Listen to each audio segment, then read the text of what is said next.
Superman nowadays is seen as altruistic, as the epitome of good in the world and the moral high ground, but he didn't start off like that. Oh no. Over his 83 years of comics, he's done some good, yes, but he's also done some very questionable things in the name of justice, love, and profit. Starting off, Superman wasn't really a good person. He was nowhere near the perfect cookie cutter guy that we know today. He was actually quite toxic to Lois when things first started. Case in point, Superman's girlfriend Lois Lane. This 137 issue story features a lot of questionable moments, but one of these things is when Lois Lane disguised herself as the French actress Lois Laflamme so that she could get close to a foreign dignitary for an interview. Superman decides that he has to teach her a lesson for using such tactics in the pursuit of a story, so he falls for Lois Laflamme as Clark Kent. When she rejects his marriage proposal, he pretends to kill himself right in front of her by jumping off a building just to make Lois feel bad. Although he claims that he's doing it as well because he needs to change into his Superman costume in midair because one of the rooms in the hotel they were on was robbed that day, but I think we all know the only reason why he did it. And at 9 prosecutes Lois. In issues 99 and 100 of Superman's girlfriend Lois Lane, we see Lois be charged with the murder of Lana Lang. Lois gets into an argument with Lana Lang when they were secretly both invited to a talk show in Gotham City to talk about how much they know Superman during Superman Appreciation Day. I don't know why they're celebrating Superman in Gotham since he hardly does there, but whatever. But on the drive home, Lois and Lana get into a car crash, but only Lois makes it out alive. Batman ends up defending her in court for some reason. I really don't know why. I doubt he passed the bar. But with Batman defending her, the DA's office figures that the only man who can defeat Batman in court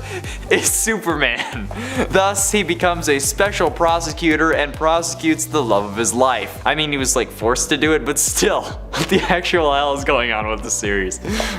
And at 8, killed Lois. While the classic "Oh Superman killed Lois" scene is typically pulled from the Injustice series, where Supes is tricked into killing that Lois and their unborn son by thinking they're actually Doomsday thanks to a special breed of Joker gas, I'd rather talk about the other time Lois gets killed because of Superman. By getting her pregnant. Yeah, that's right. You thought Spider-Man was the only one who had issues getting women pregnant with his radioactive swimmers? Well, the Man of Steel and the Woman of Kleenex are certainly not as good a match as some may think, considering how in Adventures of Superman Annual number 3, Lois gets pregnant and is then killed by the baby after getting a superpowered Kryptonian kick from inside the womb. Or at the very least a future version of her does, which either way is still messed up as hell. Even if you didn't think it would happen, I mean, like, you kinda need to expect something like that. To be fair, the baby had also not really been exposed to the sun directly, so maybe he shouldn't have had powers to begin with, but I mean, like, couldn't they just have kept Lois in like a chamber with a red sun or something? I mean, I don't know, there were ways to avoid it. And at 7, desecrates Lois's grave. Yeah, that's not even the worst part about this issue, it gets worse. After finding out that Lois is going to die from their baby, Superman tried to kill himself by flying into space as far as he could from Earth. But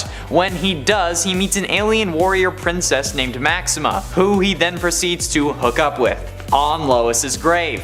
Which is probably the most disrespectful thing you can do on your former lover's grave, I'd think. Especially when the headstone has a line from you that reads "There can only be you," and a wreath that you had left presumably earlier that day, at least. Or if not, earlier that week. But like, yeah. That's probably one of the most problematic covers ever that features Superman, especially at the point that it was released. I'm sure that there's been problematic things since, but And at 6, eviction.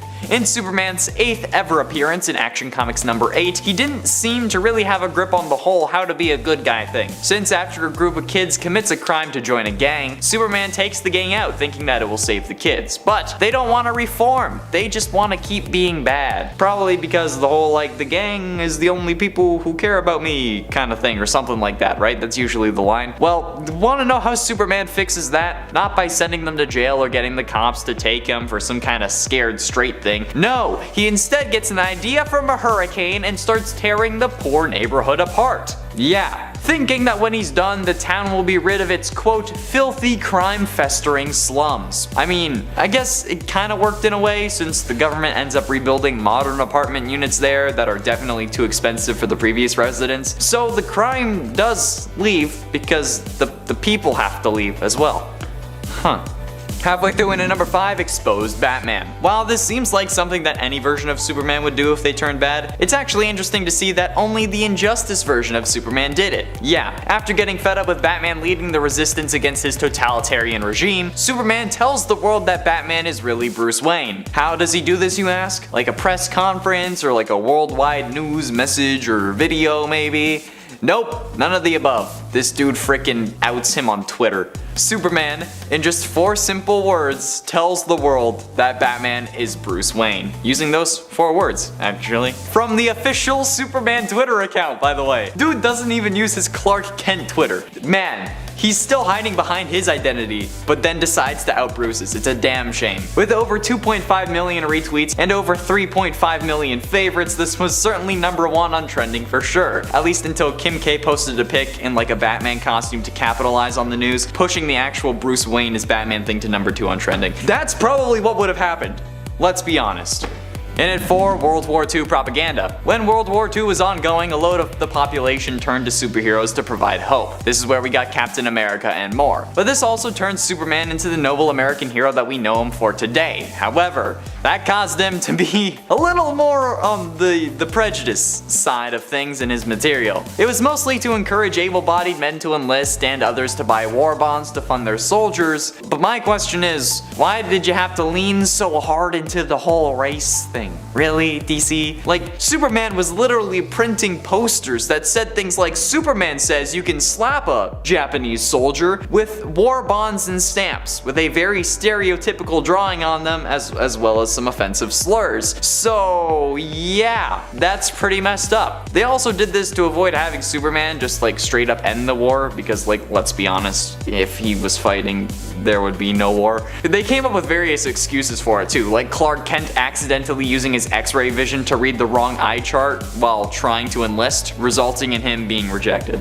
Getting close to the end, in at number 3, made a film with his friend's wife. A lot of people make fun of the adult film industry, okay? But honestly, it's the backbone of the economy, at least in some cases. However, Superman has never shied away from helping small business owners, especially in Action Comics number 592 and 593. That's right, before Kim K had her go at it, Superman tried the whole celebrity tape thing, with the help of a character named Sleaze, one of Darkseid's former enforcers. Superman tracks down a missing new god, Big Barda, to Metropolis' roughest neighborhood, the Suicide Slum. There, Superman discovers that not only has Barda been brainwashed by Sleaze, but the Apocalypse native is using her to produce a line of popular adult films. Superman tries to rescue her, but ultimately falls under Sleaze's control as well. And Sleaze does exactly what you would expect. He becomes sleazy. He takes Barda and Superman to the local videographer and makes some naughty videos.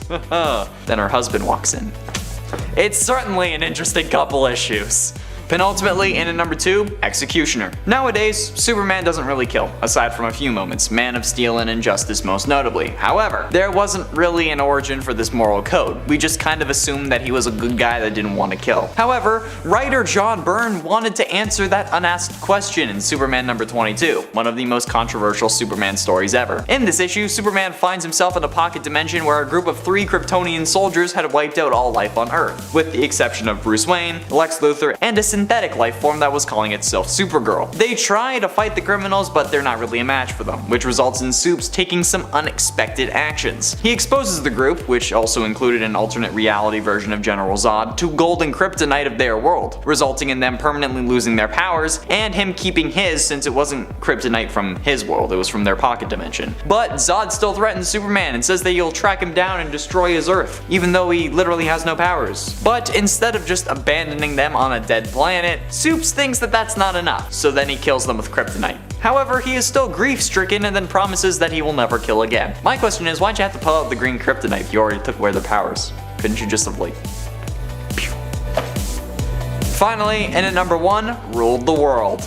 Oh boy. Usually when people talk about ruling the world and Superman, they talk about Injustice again. And while this is a great story and an example of what can go wrong with superheroes, the story of King of the World is also a good cautionary tale about Superman. In the late 90s, this story featured a series of prophetic dreams that make Superman realize that his regular MO, just flying around and waiting for disasters to happen isn't really working, and Kal-El decides to be a little more proactive. However, to him that means building a series of spy satellites to survey Earth, helping Superman keep track of everything that's happening at once, all over the globe, and giving up his life as Clark Kent to work as Superman full-time. Sleep deprived and losing his grip on humanity, as well as his sanity, Superman starts to interfere more and more with Earth's affairs, toppling extremist governments and even changing the weather. But when he realizes that he can't be everywhere at once because, you know, it's the whole world, the Man of Steel deploys an army of Superman robots to help maintain law and order, effectively making Superman a benevolent dictator.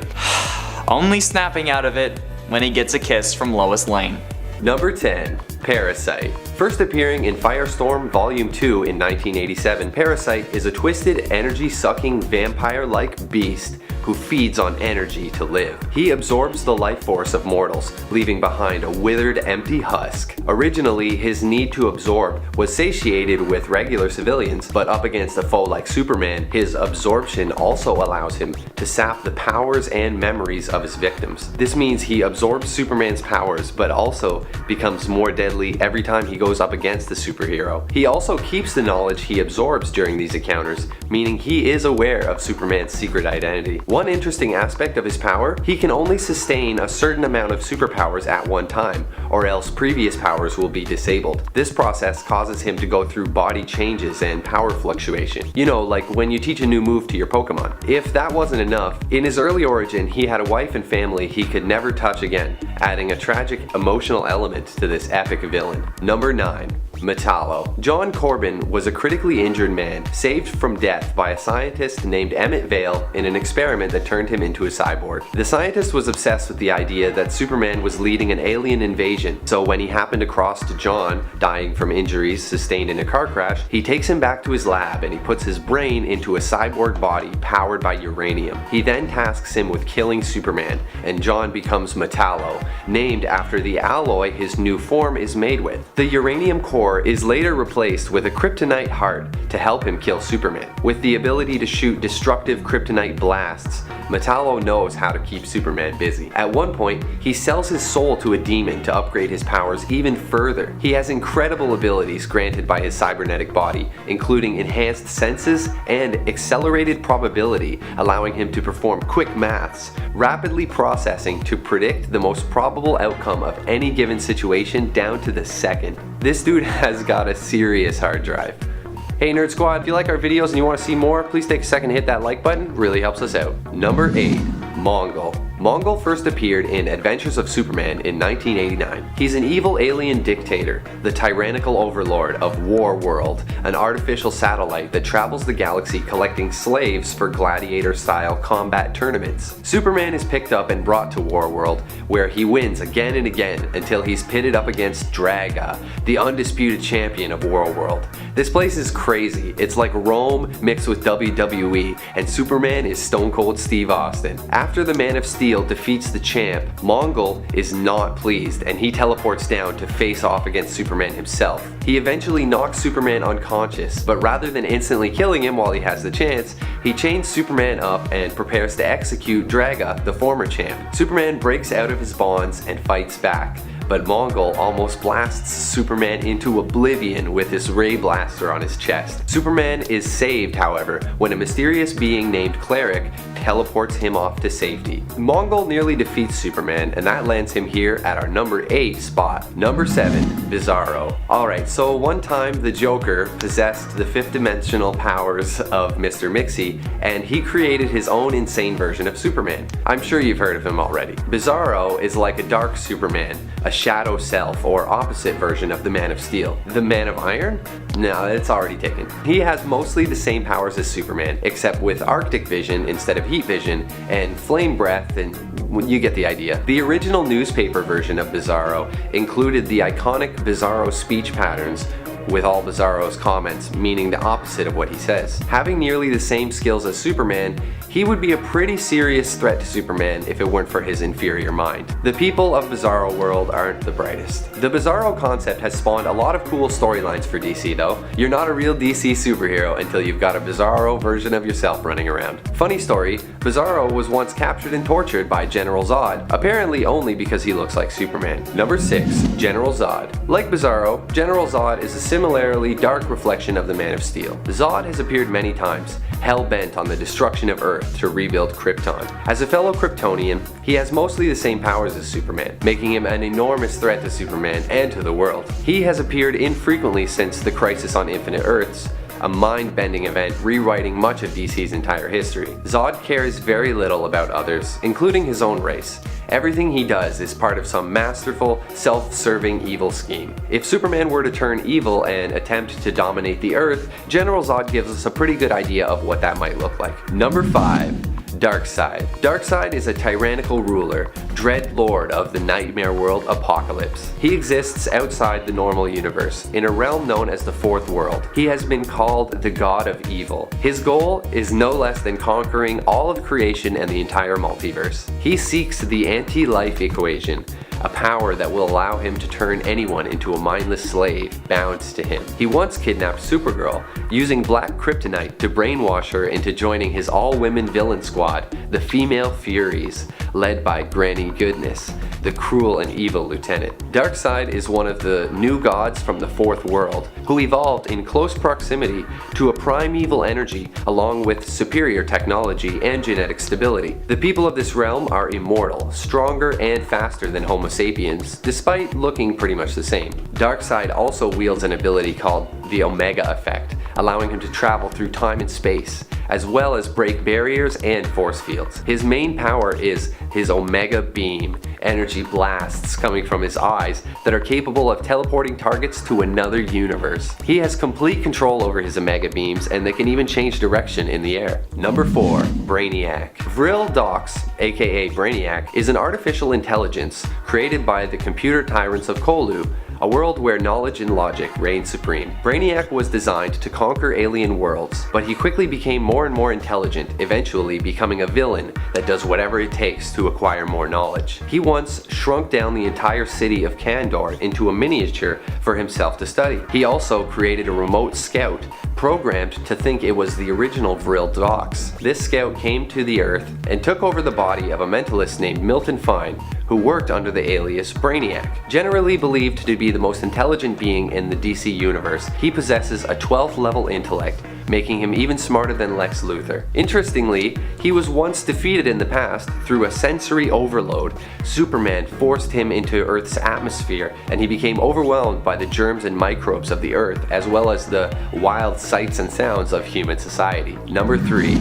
Doomsday. Doomsday was created on Krypton in the distant past, long before Kryptonians had dominance over the planet. In this early day, Krypton was a violent hellscape where only the strongest creatures survived. Doomsday was created by a scientist named Bertron, who was trying to create the ultimate life form. His first experiments failed, and the test subjects dying on Krypton. Bertron cultivated cells from the dead test subjects and infused them into the next one, repeating the process over 40 years. The life form possesses the genetic memory of its previous forms, and therefore is immune to being killed in any way that it has died in the past. Unfortunately, this also resulted in the ultimate survivor becoming a relentless killing machine. Eventually, Doomsday confronts his creator and destroys him, escaping from the wastelands of Krypton. He has sharp, protruding bone claws and a whole host of superpowers, including most notably the ability to adapt to any attack. Doomsday and Superman once had a lengthy, violent fight in Metropolis that ended with what was assumed to be the death of them both.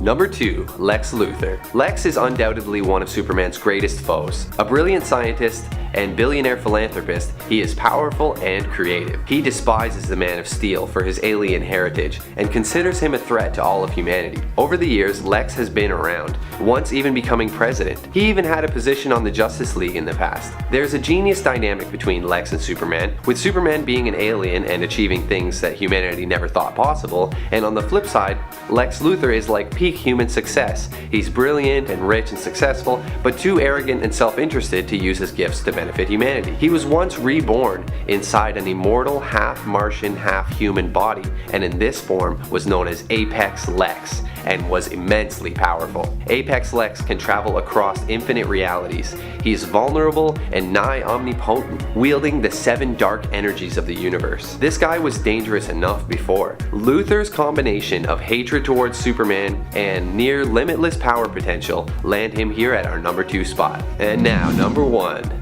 Batman. Batman is a bit of a problem for Superman. Not only does Batman always carry kryptonite on him, just in case, but Batman is also the kind of dude who just does what he wants and is pretty hard to argue with. Batman and Superman have gone head to head many times in the past, with different results, but it's worth noting that Batman has defeated nearly every iconic comic character within recent years. It has also been said that Batman could defeat anyone given enough prep time. Similar to Lex Luthor, Batman is also a billionaire who isn't too thrilled about an alien flying around and destroying buildings with his superpowers. Superman versus Batman. These guys are two sides of the same coin. They want the same thing, but have very different ways of achieving it. Batman and Superman are heroes, but if there's anyone that could likely take down the Man of Steel, it's Batman. Coming in at number 10 today is Batman and Oliver Queen. In the exceedingly famous Dark Knight Returns story, we see what is arguably one of the best Superman vs. Batman fights to ever grace comic books. In the last issue, number 4, it pits an aged Bruce Wayne against a Superman that has become a puppet of the government. During the fight, Superman has been weakened by a nuclear explosion, Hunter missiles, a tank, a sonic device that makes his nose bleed, and Batman even uses every watt of the city's power to electrocute Superman's brain. Batman then socks Superman straight across the face a few times and shoots acid into his face, but then Oliver Queen, Green Arrow, shoots an arrow made of kryptonite at the Man of Steel while upside down with his one remaining arm and his teeth while dangling from a fire escape. It sounds nuts. While Superman catches the arrow, it still weakens him, which is when he takes a studded bat boot to the jaw. Batman then seemingly passes to the pearly gates from a heart attack. Even at 55 though, Bruce Wayne left Superman battered and bleeding, and the whole thing was just a ruse. Well played. Number 9, Wonder Woman Dead Earth.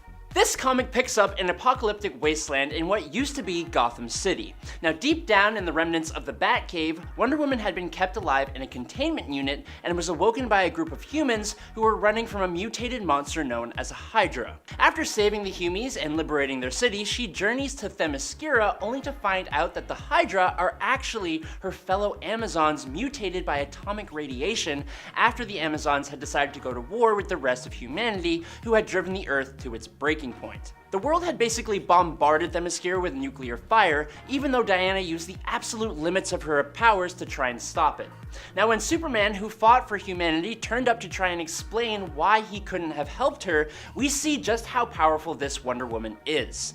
Losing complete control of herself, Wonder Woman and Superman fought each other to the point of causing a great fire that plunged the world into the apocalypse. And at the end of that fight, Wonder Woman, who was double fisting some kryptonite, brought Superman to his final rest with a hole straight through the chest. Number 8, Injustice Wonder Woman. The Injustice comics are packed with intense battles, but the confrontation between Wonder Woman and Superman in the 8th issue of Injustice Gods Among Us, Year 4, orchestrated by Batman, is particularly memorable. Due to a deal struck up with the gods that is then refused and countered by Wonder Woman, who is working alongside Superman, she instead demands a trial by combat, and after Superman volunteers to represent his side of things, Wonder Woman is chosen by Batman as the combatant to face Superman.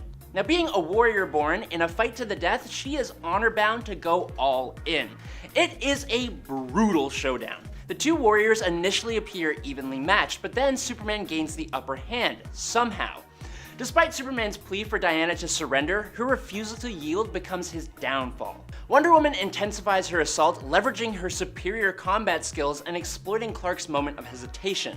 Wonder Woman gouges Superman's eyes, and in a swift move, she completely shatters his arm with a strong elbow, like that, marking one of the most brutal conclusions to their long-lasting history of clashes. Despite Superman's desperate attempts to retaliate, deploying all the power he has, he is relentlessly overpowered and ultimately knocked out cold. Number 7. Russian Batman. In this dystopian Earth number 30, where Superman became a tool of Stalin and his Soviet Union, Batman has become the most wanted man in Russia. As an adult, he became a blight on the Soviets and terrorized them all for revenge on Pyotr Rozlov, the captain of the police who brought the demise of Bruce's parents. He became an idol for those who wanted to oppose Superman and his regime. Now eventually, Rozlov turned on Superman and convinced Batman to take him down. So, he stole Wonder Woman, bound her up with her own lasso, and drew Superman into a trap where he then bombarded the hero with simulated red sunlight. He forced the weakened Superman into a cellar to lock him away forever, but alas, Wonder Woman managed to destroy her lasso and remove the generator powering the lamps. Unwilling to be locked up and lobotomized, Batman detonated a little boom boom that he implanted within his own small intestine, but before he passed, Batman revealed to Superman the truth of Rozlov's treachery and got his revenge in a really roundabout kind of way. Number 6, Muhammad Ali. Undoubtedly one of the greatest boxers in the history of the sport, this legendary fighter has won some incredible fights. But what other boxer can claim to have TKO'd Superman himself? After aliens demanded that Earth's greatest champion battle their own warrior, Superman and Ali go one-on-one to determine who will represent Earth in the upcoming fight. With Superman temporarily depowered when he steps into the ring, Ali, with his superior skill, completely puts Superman in his place, with Superman falling to the mat after taking a hail of punches. Afterwards, the pair teamed up to help drive back the invading aliens, and the whole story was published in a special issue back in 1978 and reissued more recently in 2010. Number 5, Shazam. Now everyone knows that Superman is weak to kryptonite. It's one of his few main weaknesses. Another one of those rare weaknesses would be magic. Many magic-wielding superheroes exist in the DC universe, but of all of them, Billy Batson's alter ego Shazam, or Captain Marvel if we want to be problematic, is one of the only main ones that can also compare on a physical level with the Man of Steel. Shazam has been sent out against the Man of Steel on many different occasions, and while his magic does give him a distinct advantage, the fact that he's actually a kid usually means that Superman can outthink or outstrategize him. But then, the magic kind of levels the playing field. Despite that though, Shazam has completely knocked out Superman in 1997's JLA issue 29. Now to be fair, he totally sucker punched Superman, but that was just the first punch. He then followed that up with a few lightning-infused punches that completely floored the man. More recently though, in Batman/Superman 2019, issue number 2, the Joker infected several different heroes with Joker toxin, including Shazam, and he faced Superman mano a mano. And we get a hand-wavy reason for why Superman will never beat Shazam in normal fights. It's simply because every time he goes to punch Shazam, all he can see is Billy Batson, and he falters. Superman is just too much of a good guy to hit Billy, and so he gets hit much harder in return. Number 4, Venom. Now, to be fair, this is back when Venom was not a superhero, but he is now, so fair game, I say. Superman and Venom cross paths in the DC Marvel All Access crossover event in 1996 and 1997. This encounter occurred when the two universes merged temporarily, causing confusion and displacement among characters. Venom found himself in Metropolis wreaking havoc and searching for answers. Now, upon stealing a young woman, Superman intervened to rescue her. Their battle proved to be one of Superman's toughest challenges ever, resulting in one of his most humbling defeats.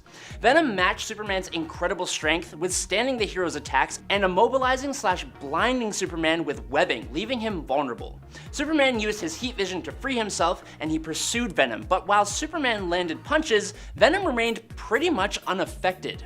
With a vendetta against both Superman and Spider-Man, Venom nearly smothered Superman with his tendrils, pushing the hero to the brink of defeat. It took the combined efforts of Superman, Spider-Man, and Access, a multi-dimensional hero, to defeat Venom finally, with Access utilizing a sonic generator to exploit the symbiote's sonic vulnerability. Venom was ultimately vanquished, but not before showing that Superman had no idea how to handle this symbiote. Number 3, Thor plus the Avengers. The God of Thunder has taken on the Man of Steel before. During the JLA Avengers number 2 in 2003, Kal-El and Thor faced each other in a fierce battle. The Kryptonian was on the losing side of things until he managed to lift Mjolnir and even caught it mid-air. Kal-El won that fight by the skin of his teeth, but he was left bruised and battered, and that was more than enough of an opening for Thor's buddies to do what they do best: avenge him. The Avengers' heaviest hitters, Iron Man, Hercules, Wonder Man, the Vision, and She-Hulk dogpiled on Superman and pummeled him until he was completely unconscious. Number 2, Alfred Pennyworth. I don't care what any of you say, Alfred Pennyworth is the greatest superhero of them all. In the alternate universe where the Injustice games and tie-in comics take place, Superman has turned evil and comes to the Batcave to pay his former ally, Bruce, a brutal visit. After breaking Batman over his knee, Superman finds a new opponent when Alfred intervenes. It sounds like a fight that Superman would win in a heartbeat, but with temporary superpowers granted by a pill called 5U93R, which grants heightened strength and endurance, Alfred knocks Superman to the floor with a punishing headbutt before pounding his face, all while screaming about how disappointed he is in Superman and how Superman has hurt his family. Tell him, Alfred. Tell him good. Number 1, Orion. Orion is a new god and the son of Darkseid, and as a hero with a dark ancestry, he is quite the conflicted do-gooder. He has many forms and he has many abilities. He exists beyond the normal multiverse on a higher plane called the Sphere of the Gods. Born on Apokolips but adopted by the gods of New Genesis, Orion is in a constant war with his inner darkness and with his father, Darkseid. Now, Orion is repeatedly praised and stated to be a warrior with skill and ferocity second to none, and there have been more than a few times where he has faced the Man of Steel and brought the guy down quite a few pegs. In one story, Death of the New Gods, Orion comes to Earth believing that Hector Hammond had hidden inside Superman's subconscious. Seeing Superman as a threat to the universe, Orion begins the fight with a brutal sucker punch before completely walloping the Man of Steel out of a space station. He's been able to go toe-to-toe with a sun-dipped Superman when the rest of the JLA couldn't do a single thing. He's been flown into the ground by Superman, who then speed blitzed the guy, and Orion just waited till Superman was finished, smiling the whole time before swatting him into the sky like a bug.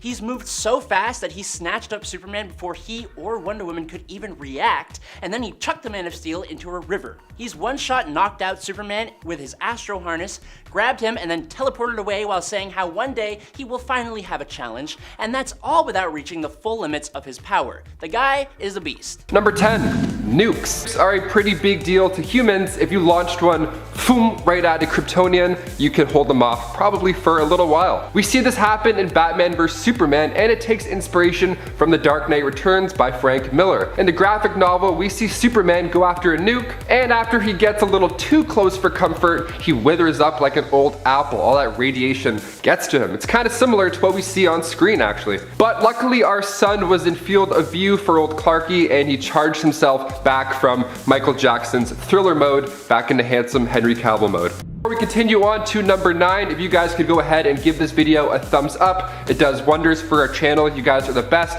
Thank you so much for watching. Now let's go check out some more weaknesses for Superman.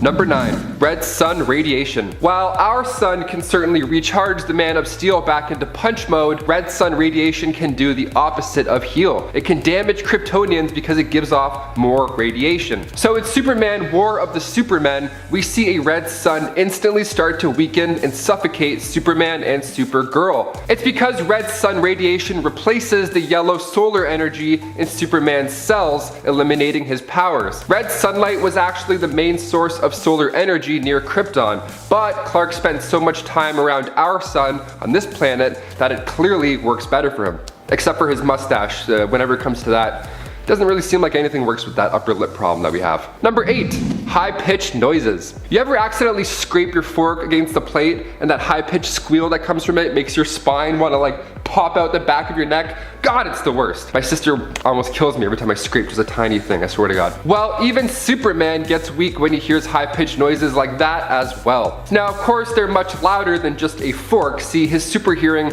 makes Black Canary and Silver Banshee a nightmare for him, because they can get pretty loud. So Batman tries this out against Clark in Batman vs Superman as well, and for a moment or two, it actually... So maybe if Bruce had the world's biggest dog whistle, he could mess him up. Or that cowboy guy that sings like really high pitched in the mountains. I'm sure if he belted, Clark would definitely explode, perhaps. Number 7, magic. Superman can probably take 1,000 bullets to the body and then walk away like it's no problem. But the magician David Blaine, you never know, he could be pretty threatening to a Kryptonian. That's right, magic can indeed hurt Superman. His biomatrix is a powerful asset, but the strength in it can be used against him, specifically in the form of radiation that's found in magical energies. Electromagnetic or extra-dimensional signatures disrupt his force field, weakening him, of course.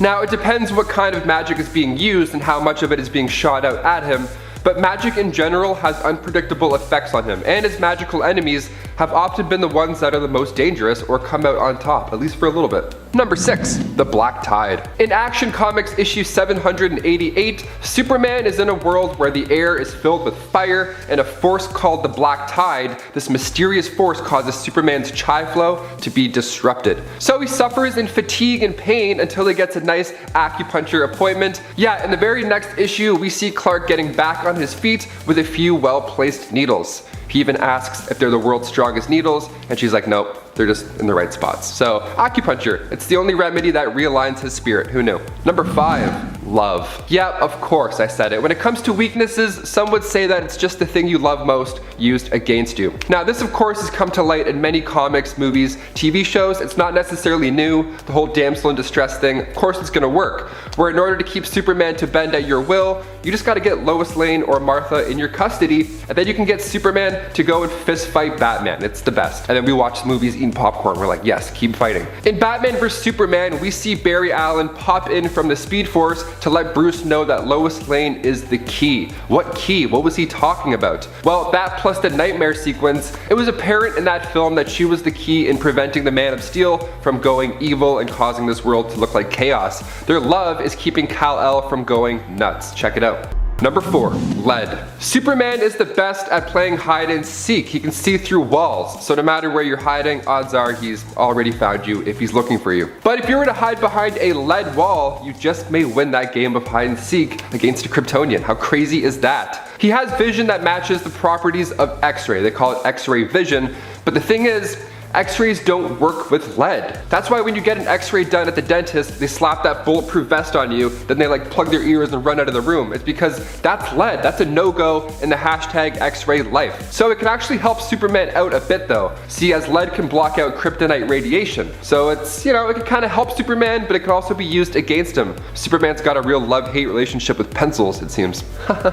Pencils. Number 3, Muhammad Ali. I have to include this because it's too amazing not to mention. Okay, so earlier in this list I talked about how red sun energy can weaken a Kryptonian. So even though Superman is weak now, he's still probably at least a really strong dude, right? Well, there was once one comic book issue where a weakened Superman legit had to fight Muhammad Ali, and it was more intense than Mayweather vs McGregor, at least in my opinion. Definitely yours too. See, this one shot made its debut back in 1978, written by Dennis O'Neil and Neil Adams. And it featured the Man of Steel and of course Muhammad Ali. And it was part of the all-new collector's edition where this alien named Ratlar, who's part of a species known as the Scrub, they visit Earth. And they demand that we pick our best fighter to go against theirs. Now of course theirs being a behemoth named Hunya, so yikes. Now, if we refuse, well, the Scrub will then destroy the planet. So Muhammad Ali argues that since Superman isn't technically from Earth, Muhammad Ali must be the one who fights, which is so amusing for us. We're like, yes, thank God, do it. So Ratlar is amused by this and he wants to know who is better of the two. So he pins the two champs up against each other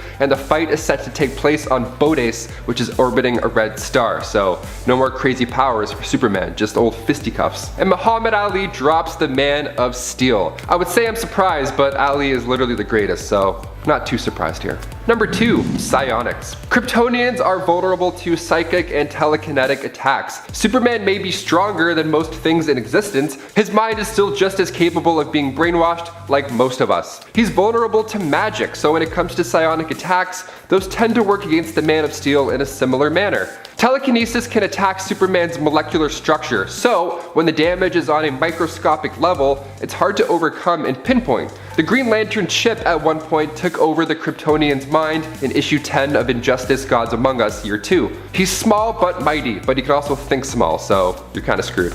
And number 1, you guessed it, kryptonite. Most of us heard the song Kryptonite by Three Doors Down growing up. In fact, now that I mentioned it, it's probably stuck in your head.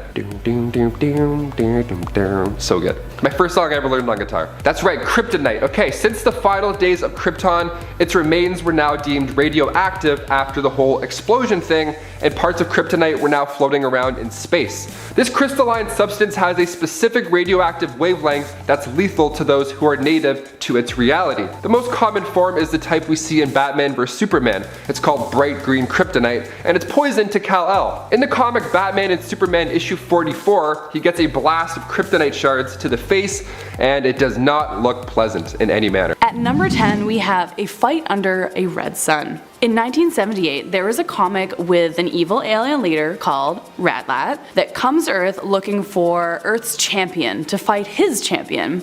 Superman and, drumroll please, Muhammad Ali nominate themselves. I mean, it's 1978, that's the year that Ali became the first heavyweight champion to win the belt 3 times, so it makes sense. The alien leader decides they should first fight to see who's the best. And to make it fair, they have a fight off-world in the light of a red sun, thus making Superman just like the rest of us. Funny enough, Ali crushes him, like no question about it. Then he goes and fights the alien's best fighter and beats him too. That's right, Ali becomes the greatest fighter in the universe. Then, because Superman is weakened, he also saves him and helps him get his powers back. At number 9, we have a life-sucking plant. Eat your heart out, poison ivy. In The Man Who Has Everything, Robin, Wonder Woman, and Batman are heading to Superman's Fortress of Solitude for his birthday party. I know, super cute, right? I guess I never really think about the fact that, supers have birthdays and stuff like that, so cute. However, instead of getting his drink on to celebrate or putting out snacks for his guests, he is under attack by Mongol, who has brought along Black Mercy. What is that, you might ask? Well, it is a plant that lulls you into a dreamlike state while it sucks the life out of you. I know, it's a very, very evil plant. Wonder Woman and Batman end up under its control in the heroic efforts to save Superman. Enter Robin.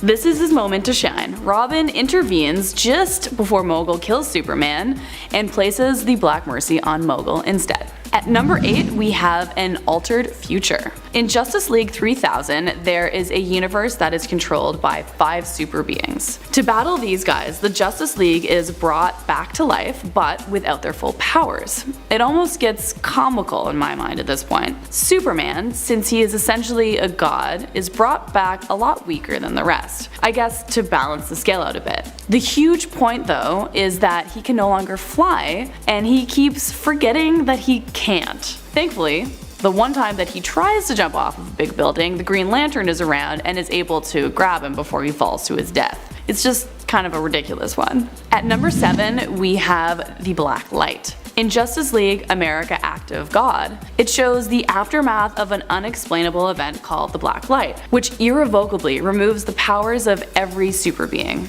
As you might imagine, this drives a lot of superheroes crazy. It was their purpose in life, and now it's just been taken away. Lois Lane grows tired of just plain old Clark Kent and leaves him. As, maybe no surprise to fans, he ends up getting together with Wonder Woman. Woo, it happens! But their relationship goes south when Clark is just down in the dumps and depressed over it, and Diana is all like hopeful, and this is just a test, and we're all gonna get our powers back. If you just have faith, it's gonna come together. He ends up in a mess. He ends up homeless, living on the streets for a time, but then they make up and they get married and they have a kid. So, it ends on a happy note there, and there's also a hint that the child might carry on the super legacy. There is hope. On to number 6, where we are looking at a sort of time travel thing with a red sun thing. In Justice League Unlimited, there is an episode called Hereafter, where there are villains called the Superman's Revenge Squad. Creative name, I know. In a battle, Wonder Woman is about to get shot by an energy cannon when Superman dives in front of her to save her from the energy, and it vaporizes him on the spot. Twist, it actually transports him 30,000 years into the future, where he awakens with no powers, as he is under the Earth's now red sun. In this future, he meets his immortal villain, Vandal Savage, who actually feels bad about having killed the Justice League and quickening the death of the Earth. And since he has millennials to think over this, he realizes that the quest for power is meaningless. Lucky for Superman, he happens to have a time machine on hand in his mansion that was built on the rubble of Metropolis. So Superman gets a special power source to repower it and repower the superheroes in his time. Vidal tells him everything he needs to know in order to beat his former self, and then Superman heads back to put things right. At number 5, we have a sand being. This one's a bit of a way back playback, but in Superman issue number 233, an experiment is done to turn all kryptonite on Earth to iron. But at the same time, a new being is formed in the sand. It's created from soil and rock and a burst of raw energy and cast in the mold of Superman. In the next issue, more is revealed. When he flies too close to Superman, he gets weak and dizzy and is forced to stop what he's in the middle of. Then, in issue 237, the Sand Thing smashes right into him and he loses his ability to fly. He falls right down through the atmosphere, crashes into the Earth, and can't seem to fly again. He's still able to leap over a small mountain though, so that's good. In the same issue, he's able to feel bullets hit him. He can't quite bend the barrel of a gun. It's really hard work to knock these bad guys' heads together. He's just not himself. Eventually we discover that the sand creature comes from another dimension. He has 1/3 of Superman's power. The best surgeons are called to see if they can sort out the issue, but they can't really. Then he goes to battle the sand creature. They end up chasing each other through the center of the Earth's core, and it wreaks havoc on the Earth, as it would, and their battle is continuing in space. Superman is beside himself upset, and then he's pulled out of a trance that he had been put into to see what would happen if they dueled. So they didn't actually duel, and then they both decide that it's not worth it, but that the Sand Superman doesn't give back all of his powers to make sure that no one has that much power ever, and then he goes back to his own dimension. Although the next issue, he easily survives a supernova, so I'm not really sure if that stuck. It seems like it didn't really, but it was a thing. At number 4, we have a filter on yellow sunlight. In Batman the Animated Series, there is an episode called Solar Powers where Superman's resilience on yellow sunlight is focused on. Suddenly Superman finds his powers failing him. He starts to feel weak at just the wrong moment. Lois Lane is in danger of dying in a cable car that is stalled, and an emergency beam that is cutting the mechanism that's keeping it all together is happening. I know, it's stressful. He does save her, but it's really hard this time, and the weight of the cable car is just aggressive on him. The big bad in this episode is Luminous. He was an inventor at LexCorp until he blows the whistle on some of their questionable activities, and then of course has to leave, and ends up with a sour taste in his mouth. In this episode, he hacks LexCorp's satellites around the Earth, a jab at Lex, and programs them to filter out all the yellow sunlight, which is what Superman's powers are based on. So 2 birds, 1 stone here, Superman and Lex. Superman, or I guess we will just call him Clark now, has to figure out a way to put a stop to him as a regular man. Spoiler, he does. I know, you're shocked. In the last battle, he fires a laser shot at Spider-Man. It's deflected onto the master controls, shutting down the filter and allowing Superman, now at full power, to take Luminous to the police. At number 3, we have the old switcheroo. In Superman Batman issue number 53, Superman and Batman team up to fight the Silver Banshee. Now she has this special artifact with her called the Crawdor Brooch. The Silver Banshee ends up kicking their and running off, but Superman can't use his X-ray vision suddenly, and Batman is unharmed from what they just went through, so it's really strange. And then it turns out that they actually switched powers, which really means Batman is basically a god and Superman is just a dude. Just a regular man now. Batman gets a little zealous with his newfound power and starts global patrols and gets more and more aggressive with the bad guys, so eventually the Justice League realizes that they kinda probably gonna have to take him down. But Superbat, I'm gonna call him, is just too strong. So they finally get Superbat and Superman together with the Crawdor brooch and Zatanna's magic, and they're able to reverse what was done. At number 2, we have a Sun Eater. I know, it sounds cool, right? In the final night, there was a crossover. An alien refugee called Dusk shows up on Earth warning us that an exceptionally powerful entity called Sun Eater is coming to Earth. They do try to stop him, but sadly he does engulf our sun, and the Earth quickly becomes a dark, wintry wasteland. Everyone is getting very depressed, and it looks like humanity only has maybe 5 days before the Earth becomes totally uninhabitable. Once again, the yellow sun is gone, so Superman loses most of his power, but just most. Love how writers change it up depending on what's needed for the story. Who should show up to save the day but Hal Jordan? He's recently come back from turning into an evil Parallax, so he's trying to get some good karma here, I think.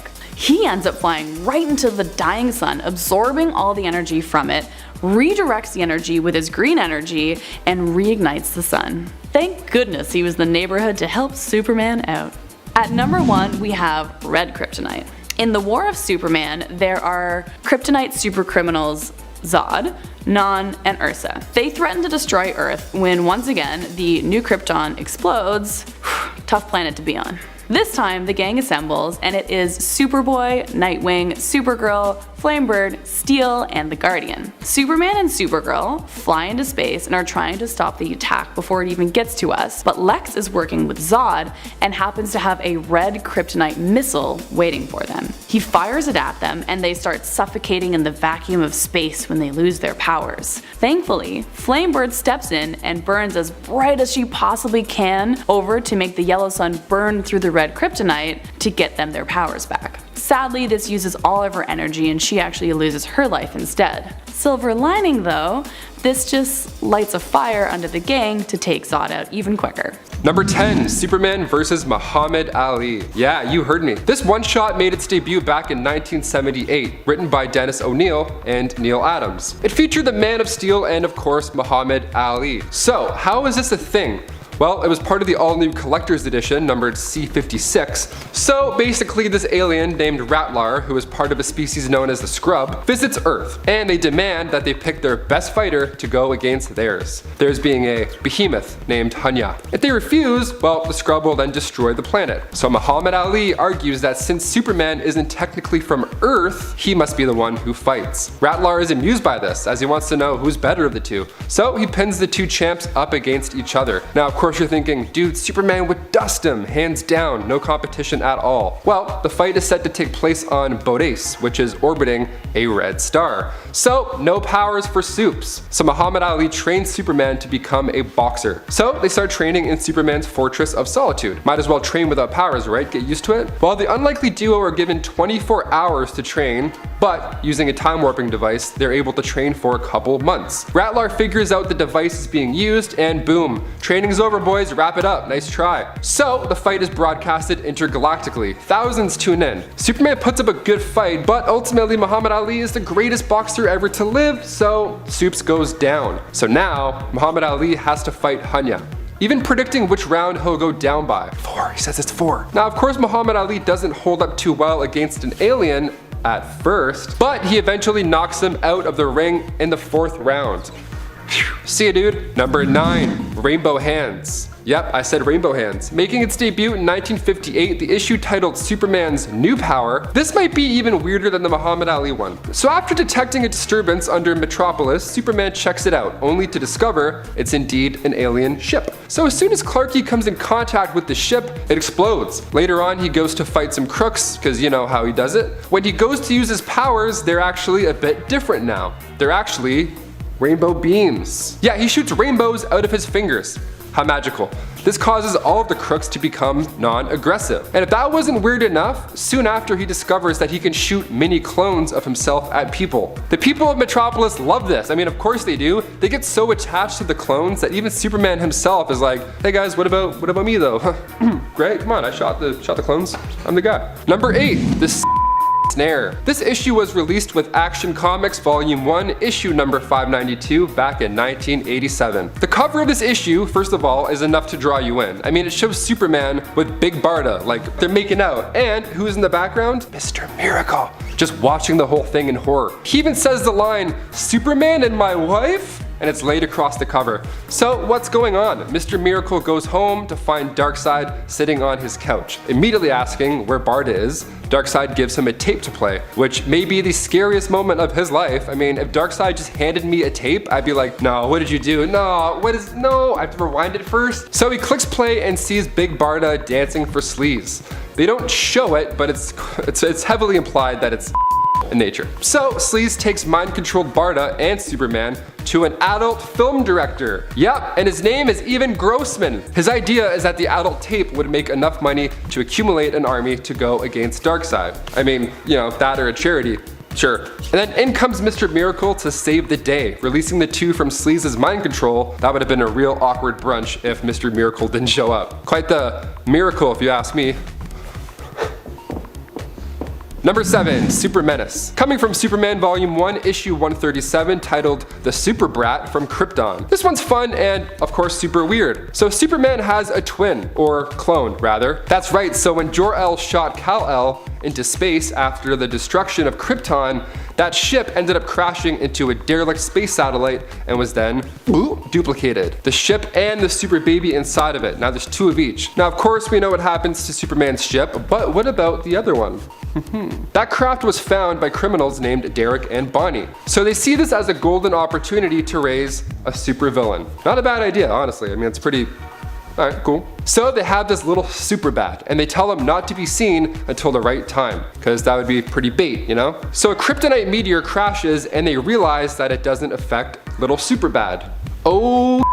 So years go by, and the super bad baby named himself Super Menace. That name does sound cool. Alright, it's cooler than what I was saying. And it's finally time to make his debut and go against Superman. So they fight, and Superman used his X-ray vision to see that this clone has something off about him. Super Menace is pissed now because Superman's like, yo, you don't even have a normal body? What's going on with you? And then Super Menace makes it rain kryptonite meteors. This almost kills Superman until Super Menace decided he doesn't want to be a Super Menace anymore. So he saves Superman and goes back home. And that's when he turns his body back into raw energy, destroying him and his not so nice adoptive parents in the process. Number 6, Red and Blue 162. That's right, Superman Volume 1, issue 162, titled The Amazing Story of Superman Red and Superman Blue. It's an all imaginary issue.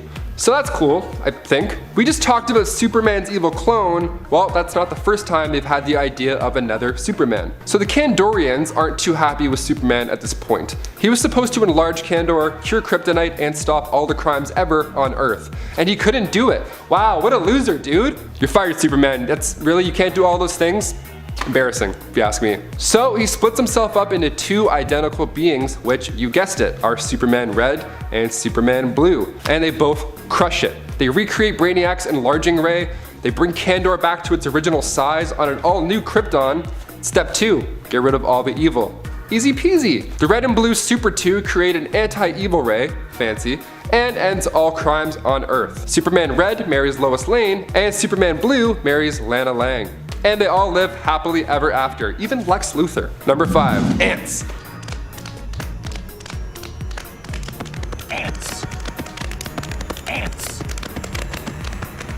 That's right, we got ants. Coming at you from Action Comics Volume 1, issue 296, The Invasion of Ants. And it sounds just as crazy as you would guess. The cover alone is super weird and almost inviting. It shows Superman on the side of a building with an ant mask on. He's even saying the words, "Follow me, ant soldiers, buzz buzz buzz buzz, we must capture Lois Lane, buzz buzz buzz buzz, she will be our queen." Okay, you got it.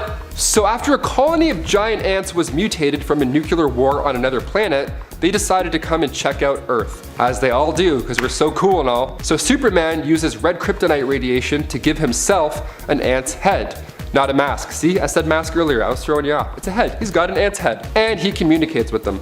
This is like the ultimate amalgam character. Clark Pym, anybody? I'd pay to see that. Number 4. Run! It's Godzilla! Yep, we even got flaming dragons. Superman Volume 1, Issue 142, appropriately titled Flame Dragon from Krypton. So Clark Kent and Lois Lane are heading to the Metropolis Space Exploration Convention Center because somebody apparently captured a space beast.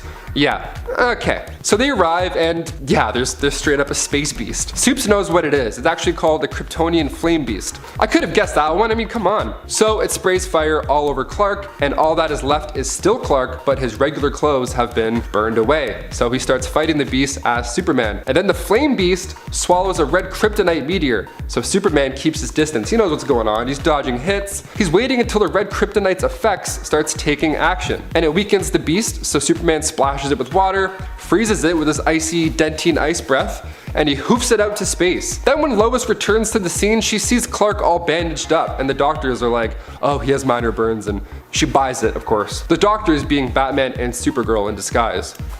Number 3, Red Kryptonite. Action Comics Volume 1, Issue 283 has a plot that I would pay millions of dollars to see on the big screen. It would be so weird to see this. Titled The Red Kryptonite Menace, we find Jan Dex and Zogar, 2 chameleon criminal men from the future. So they travel back in time and they set up camp on a hidden island in Metropolis Bay. Their goal is to attract red and green kryptonite from space. So of course the military is onto them, but they disguise themselves. How, you ask? Oh, as a pile of rocks and a tree. And it works, because that's how easy it is. They set a trap with red kryptonite and plan to get Superman to go near it. The plan works like a charm, and upon Superman's arrival, his health starts to decline. So he wishes for thick fog, and it comes true. Okay, so what's next? Superman can grant himself wishes now? How is this possible? Okay, so then he wishes for, you guessed it, Sherlock Holmes to come and help him.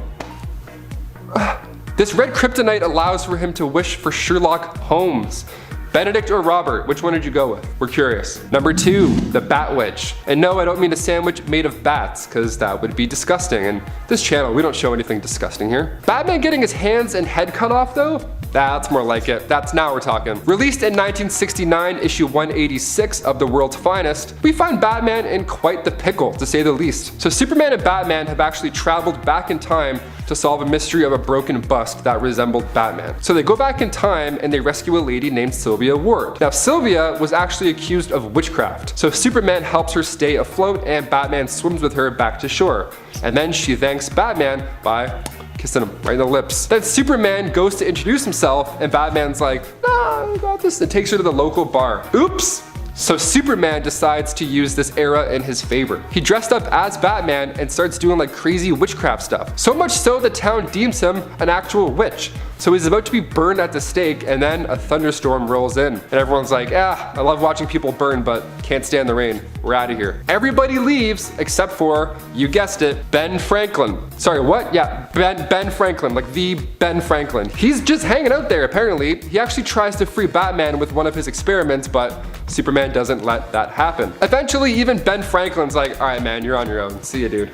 And when Batman asks Superman why he's doing this, Superman says, figure it out yourself. So next time you catch your friend maybe flirting with your crush, just frame them for witchcraft. It works every time. And finally, number 1, Superman's pal Jimmy Olsen. Volume 1, Issue 116 to be exact. Okay, I know I said this list wasn't in a particular order, but I can't not do this one last. This issue came out in 1968 and I don't think we'll ever see it on the big screen, because if we do, I'm going to walk out of said big screen. The cover alone is enough. I mean, it shows Superman flying in saying, Jimmy, what's gotten into you? Why are you acting like an ape? And then the actual ape on the cover says, because he is an ape, Superman. In my body, I'm the real Jimmy Olsen. Yeah, they switched bodies. I'm surprised that camera didn't explode in Jimmy the Ape's hand. Apes are so strong, it's insane. So after a malfunction of a machine, they switched bodies. So Jimmy Olsen's body, Jimmy Olsen, starts screaming around like an ape. But Jimmy Olsen, the real person, however, the dude embraces it. He buys a green pinup suit,